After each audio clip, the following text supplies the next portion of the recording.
When I was young, my family lived overseas. I lived in Indonesia for a few years. My mother, she didn't have the money to send me where all American kids went to school, but she thought it was important to me to keep up with American education, so decided to take me extra lessons herself, Monday through Friday. Because she had to go to work, the only time she could it was at 4:30 in the morning. But whenever I complained, my mother just gave me one reason, and she said, "There's no picnic for me either, Buster." So I know that some of you are still adjusting to being back to school, but I'm here today because I have something important to discuss with you. My father left my family when I was 2 years old, and I was raised by a single mom who had to work, and who struggled at times to pay the bills and wasn't always able to give us the things that other kids had. There was time I would miss having a father in my life. There were times when I lonely and I feel like I didn't fit in. So I wasn't always as focused as I should have been at school. It is something that I got more in trouble than I should have. And my life couldn't easily take it and turn to the worst. But I was lucky. I got a lot of second chance and had the opportunity to go to college and law school and follow my dreams. My wife, our First Lady Michelle Obama, she had a similar story. Neither of her parents had gone to college, and they didn't have a lot of money. But they worked hard, and she worked hard, and so they could go to the best schools in this country.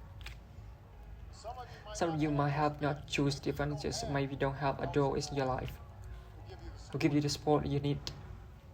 Maybe someone in your family has lost their job, and there's not enough money to go around. Maybe you live in a neighborhood and where you don't feel safe, and have friends who are preserving to do things aren't right. Maybe you could be a great writer. Maybe you're even good enough to write books or articles in a newspaper, but you might not know it until you write an English paper. The English class paper assigns you to. Maybe you could be an innovator or an inventor, maybe good enough to come up with the next iPhone or a new medicines or vaccines, but you might not know it until you do a project for the science class. Maybe you could be a mayor, for a senator or a Supreme Court justice, but you might not know that until you join a student government or debate team. No matter what you want to do in your life, you country that you all need education to do it. You want to be a doctor, a teacher, a police officer? You want to be a nurse or an architect or a lawyer or a member of our military? You're going to need a good education for every single one of those careers. You cannot drop out of school or just drop into a good job. You gotta be trained for it and work for it and learn for it. This isn't just important for your life and your own future. What you make of your education will decide nothing less than the future of this country. The future of America depends on you. What you learn in school today, it will determine whether we as a nation can meet our great challenges in the future. You need knowledge and problem-solving skill. You learn science and math, the cure to diseases like cancer and AIDS, and to develop new energies environment to protect environment. You need insights and critical thinking skills to gain in history and social studies to fight poverty and homelessness and crime discrimination to make our nation more fair and more free. You need creativity and ingenuity to develop e-classes to build new companies that will create new jobs and boost our company. We need every single one of you to develop your talents and your skills and your intellect so you can help us all folks solve our most difficult problems. If you don't do that, if you quit on school, you're not just quitting on yourself, you're quitting on your country. I know it's always easy to do well in school. I know a lot of you have challenges in your lives right now. It can make it hard to focus on your schoolwork. I get it, I know what it's like. But at the end of the day, the circumstances in your life, what you look like, where you come from, how much money you have, what you got going on at home, none of that is an excuse for neglecting your homework and helping about other children in school. There's no excuse for talking back to your teacher, or cutting class or dropping out of school. There's no excuse for not trying. Where you are right now doesn't have to determine where you end up. No one's written your destiny for you. Because here in America, you write your own destiny. You make your own future. That's what young people like you are doing every day, all across America. That's what today I'm calling it. If you set your own goals for your education and do everything you can to meet them. Your goal can be something as simple as doing all the homework, paying attention in the class, or spending some time each day. Read a book. You may decide to get involved in an extracurricular activity or volunteer at your company. You may decide to stand up for kids who are being teased for bullying because of who they are and how they look. Because you believe, like I do, that all young people deserve the same environment to study and learn. You decide to take better care so you can be more ready to learn. But whatever you sow, I want you to commit to do it. I want you to really work at it. I know sometimes you get a sense of from TV that you can be rich and successful without any hard work. That your ticket success is through paying a basketball or being a reality TV star. Chances are you're not going to of those things. The truth is, being successful is hard.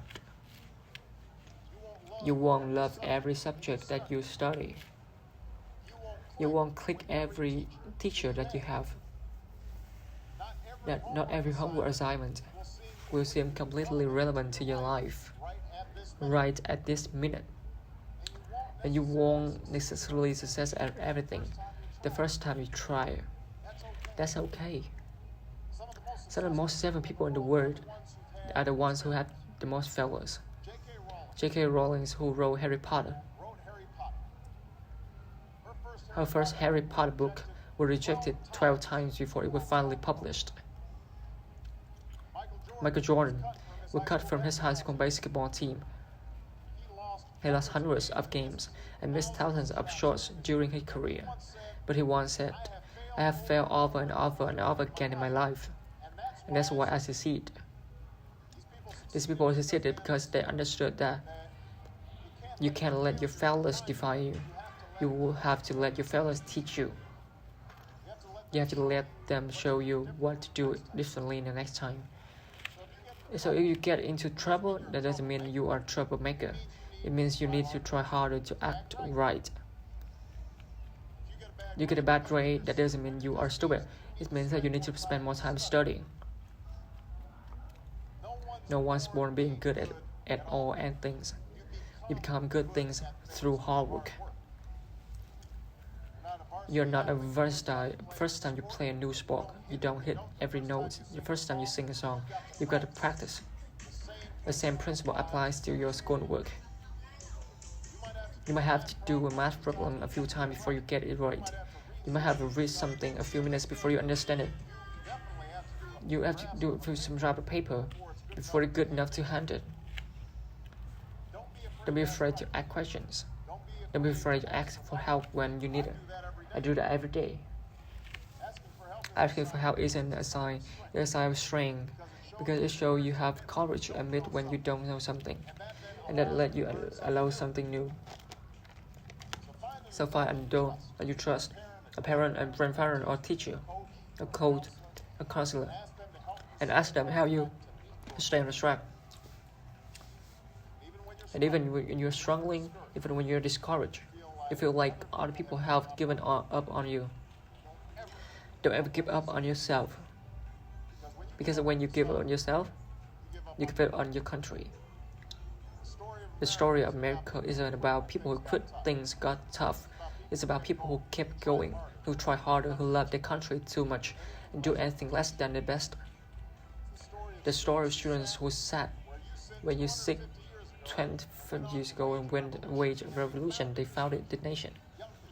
Young people, students who sat where just 75 years ago who became depression and won a world war, who fought for civil rights and put a man on the moon.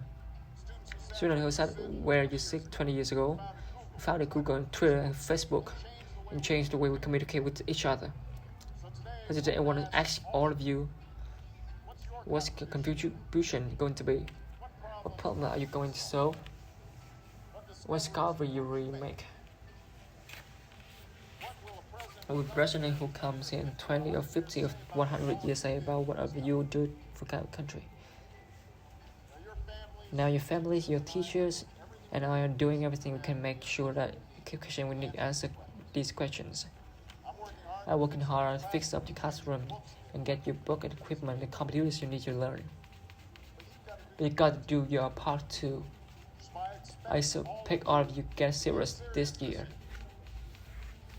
I expect you to put yourself best effort into everything you do. Great things from each of you. Don't let us down. Don't let your family down, your country down. Most of all, don't let yourself down. Make us all proud.